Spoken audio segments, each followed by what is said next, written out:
Bent crude पहुंच गया है $108 पर बैरल के पास। लेकिन इंडियन स्टॉक मार्केट आज क्यों रही ठीक सी? एचडीएफसी के साथ क्या इश्यू आया जिस वजह से एचडीएफसी में मिला एक बहुत बड़ा क्रैश? ईरान वॉर की वजह से कतर की एलएनजी एक्सपोर्ट 5 साल पीछे हो चुकी है। पूरे इंपैक्ट से रिकवर करने में लग सकता है 5 साल, और इसी से होगी एक बहुत बड़ी दिक्कत आने वाले टाइम के अंदर। और मंडे के लिए एक बहुत सारी तगड़ी न्यूज़ आ रही है, और इस बार जब फ्राइडे शुरू हुआ है सो मंडे के लिए आप तैयार हो जाओ, क्योंकि हर बार लास्ट 1 साल से सैटरडे और जो संडे रहा है वो बाजार के लिए बहुत वॉलेटाइल रहा है, क्योंकि ट्रंप कुछ ना कुछ वीकेंड पे ऐसा करता है जिससे जो मंडे की मार्केट होती है उस पे एक क्वेश्चन मार्क लग जाता है। और ऐसी मार्केट से कैसे सर्वाइव करना है इसके बारे में भी डिस्कस करेंगे। पूरी वीडियो देखना, क्योंकि पूरी वीडियो के अंदर जो जो पॉइंट्स आपको मिलेंगे वो आपको लॉन्ग टर्म में सस्टेन करने में हेल्प करेंगे। मेरा नाम है अभिषेक उपाध्याय, आप देख रहे हो कॉफी थिंकर्स। शुरू करते हैं वीडियो। सबसे पहले शुरू करते हैं ब्रेंट क्रूड से और फिर देखते हैं स्टॉक मार्केट, क्योंकि बेसिकली हुआ क्या आज के बाजार के अंदर।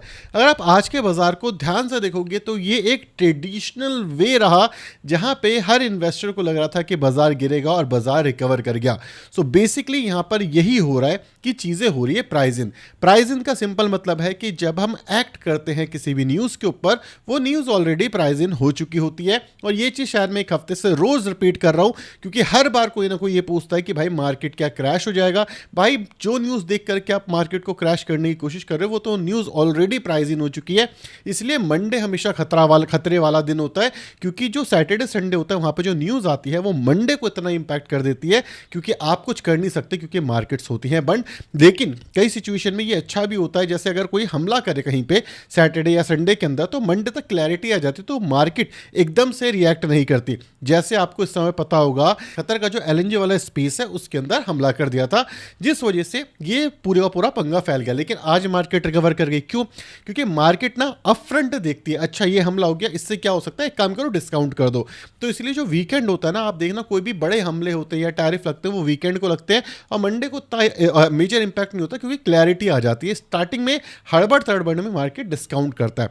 सो बेसिकली यही मेजर इशू रहता है। लेकिन ये जो 5 साल आने वाले हैं ये थोड़े से खतरनाक होने वाले हैं, बिकॉज कतर जो कि one of the biggest refinery रही है एलएनजी गैस की, ये एलएनजी गैस वही गैस है जो एलपीजी आपके घर के अंदर होता है, बस कैसे कैरी कर रहे हो इस वजह से एलएनजी एलपीजी ये सब चेंज हो जाता है। एलएनजी मतलब नेचुरल गैस, आप किस तरीके से ट्रांसपोर्ट कर रहे हो। अगर आप पानी के थ्रू ट्रांसपोर्ट कर रहे हो सो लिक्विड फॉर्म में होता है, इसलिए लिक्विड नेचुरल गैस कह देते हैं हम इसे।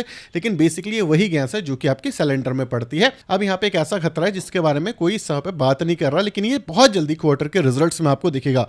वो खतरा क्या है, एक छोटे से एग्जाम्पल से समझाता हूँ। लेट्स से ये हमारे फार्मर्स हैं, ठीक है।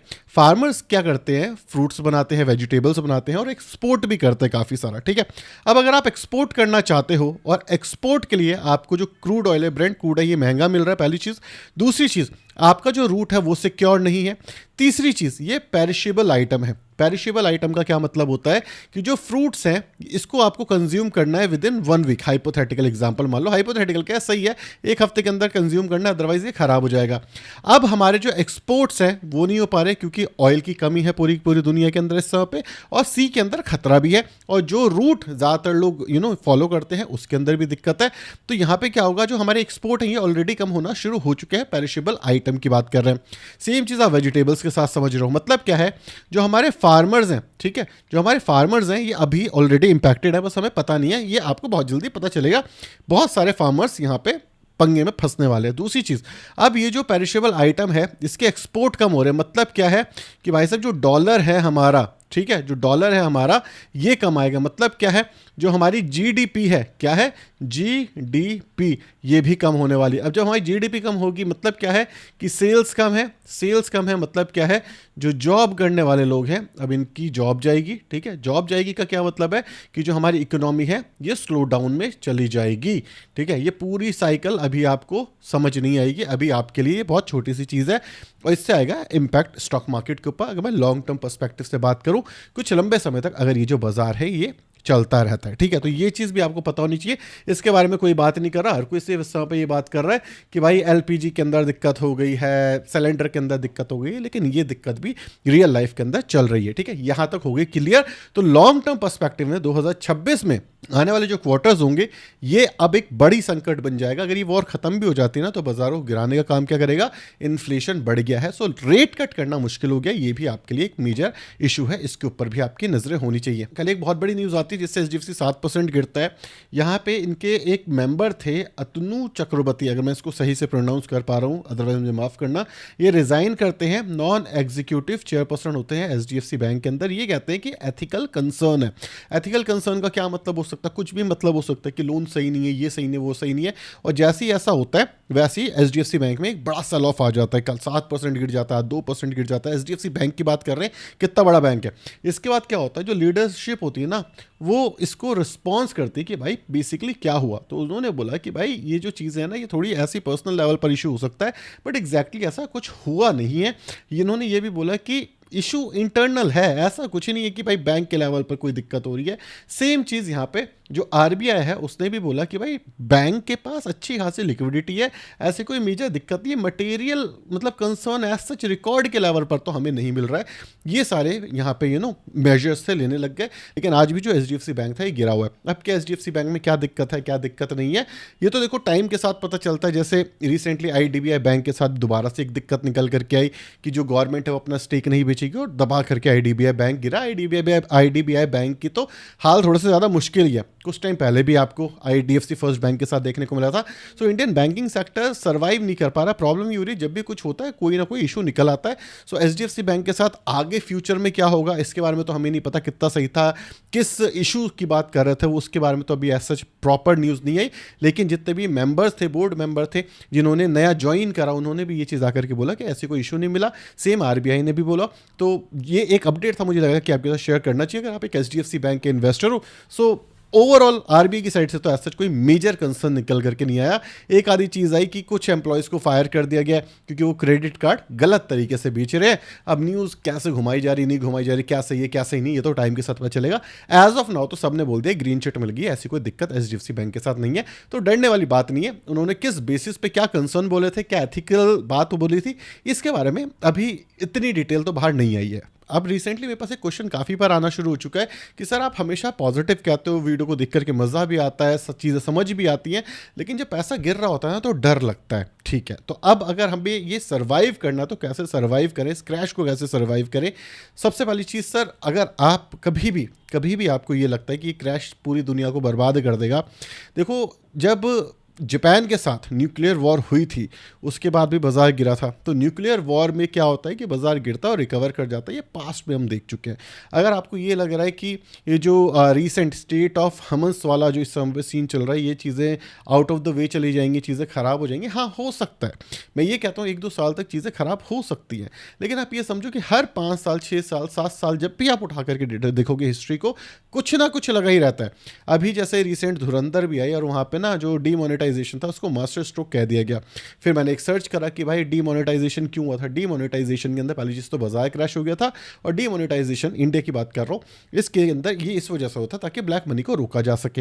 लेकिन फिर मैंने देखा कि यार ब्लैक मनी कितना सर्कुलेशन में है, तो जब मैंने देखा तो मुझे देख करके बहुत सारा शौक लगा कि यार इतना तो मेजर कुछ चेंज नहीं हो गया डीमोनेटाइजेशन का। काफ़ी सारों की जॉब भी चली गई, काफ़ी सारे बिजनेस भी बंद हो गए, दिक्कत भी हुई काफ़ी होगी, उसके बाद भी इसका तो कोई सॉल्यूशन नहीं मिला। और हमने रिसेंट जो धुरंधर 2 आई इसके अंदर भी हुआ।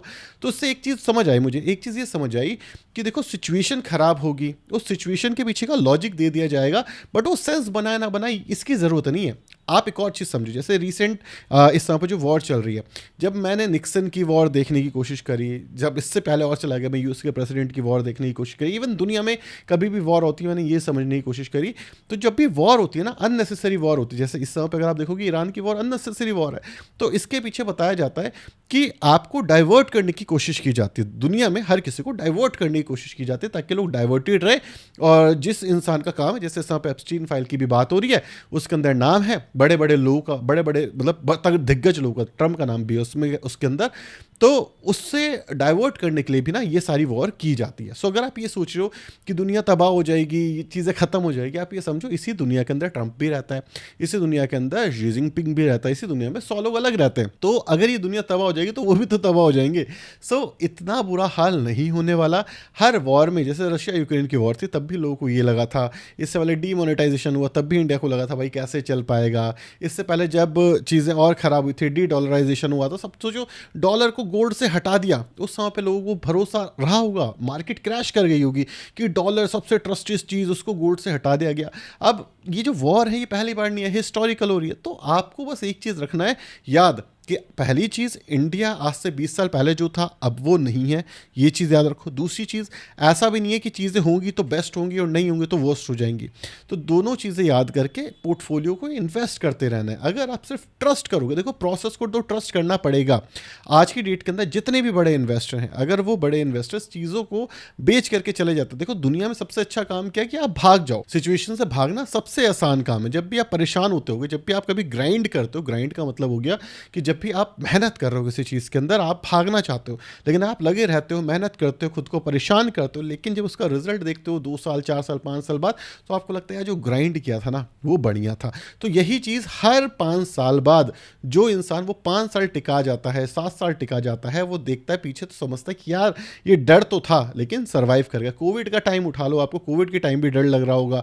आज की डेट के अंदर लोग ऐसे ऐसे हो गए हैं, लोग सर्वाइव नहीं कर पा रहे, कह रहे यार ये लोग खराब होते हैं, हम फंस गए हैं, ये फंस गए। कोई किसी को लेकर के थोड़ा ना आता है। आपको आज एग्जिट करना पाए, आज एग्जिट करो। आपका ट्रेडिंग प्लेटफॉर्म, आपकी म्यूचुअल फंड, लेकिन आप एग्जिट भी नहीं करना चाहते। क्यों नहीं करना चाहते? पहली चीज़, या तो लॉस हो रहा होगा, आप लॉस बुक नहीं करना चाहते। तो और भाई पहली चीज़, स्टॉक मार्केट में आए हो, आप जब 50% सोच रहे हो गेन होगा तो 50% का लॉस भी हो सकता है, तो लॉस बुक कर लो, कोई दिक्कत नहीं है। अगर प्रॉफिट था तो प्रॉफिट बुक कर लेते। दूसरी चीज़ क्या है कि अगर आप लॉस नहीं देख सकते तो प्रॉफिट आप डिजर्व भी नहीं करते।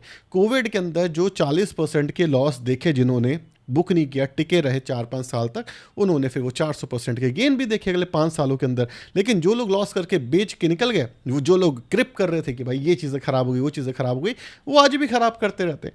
तो चीज़ों के ऊपर आपका ध्यान होना चाहिए, प्रोसेस को फॉलो करना चाहिए। अगर आप ये सब करोगे तो चीज़ हो जाएंगी, नहीं करोगे तो किसी ने किसी पे हमला कर दिया, इन्फ्लेशन बढ़ गया, डीमोनेटाइजेशन हो गया, वॉर हो गई, एप्स्टीन फाइल हो गई, कुछ ना कुछ तो दुनिया में चलता ही रहता है, हमेशा ही चलेगा। अगर मैं एक और बात बताऊँ, रुपया 93 रुपये पर डॉलर आ गया, और जब मैंने वीडियो बनानी शुरू करी थी ना, मैं 74 रुपये पर डॉलर पे परेशान होता था। आज 93 रुपये पर डॉलर पे बैठे हुए हम, क्या कर लोगे? अब चीज़ें तब भी चल रही थी, आज भी चल रही है, हमने बुल रन भी देख लिया। उस समय पे जब गिरावट हुई थी, लोग कहते 73 रुपये पर डॉलर हो गया ना तो एफआईआई वापस नहीं आएंगे, चीज़ें खराब हो जाएंगी। हाँ, नहीं आए एफआईआई वापस, लेकिन जब उन्हें लगा सही कि हाँ भाई अब चीज़ें सही है तो वापस आ गए। सेम चीज़ होती है शेयर बाजार में, आप टिके रहोगे तो चीज़ें बन जाएंगी, शेयर बाजार में आप नहीं टिके रहोगे तो देखो, डर के भागने के तो 100 रास्ते हैं। जिंदगी में भी ऐसे ही होता है, डर के भागने के तो 100 रास्ते। अगर आप ऑफिस जाते हो तो ऑफिस छोड़ने का हर दिन आपको एक मौका मिलता है, लेकिन आपको पता होता है कि महीने के बाद एक सैलरी आ जाएगी, तो वहाँ मैं टिका रहता हूँ। याद रखो, 5 साल 10 साल बाद आपको कुछ मिलेगा, तो इसलिए टिके रहो। यही होता है भाई, प्रोसेस को ट्रस्ट करना होता है। अदरवाइज तो आप इस सर्वाइव को टाइम को सर्वाइव ही नहीं कर पाओगे। जो कह रहे हैं कि दुनिया तबाह हो जाएगी, जीरो हो जाएगा सब कुछ, उसको बोलो भाई जब चीज़ें अच्छी थी तभी बता देता, मैं निकल जाता, अब बता के क्या फ़ायदा? ठीक है, तो न्यूज़ देखो, एंजॉय करो, इतना डर वर के तो काम नहीं चल पाएगा। अगर वीडियो पसंद आई, वीडियो को लाइक और चैनल को सब्सक्राइब कर देना। Bye bye.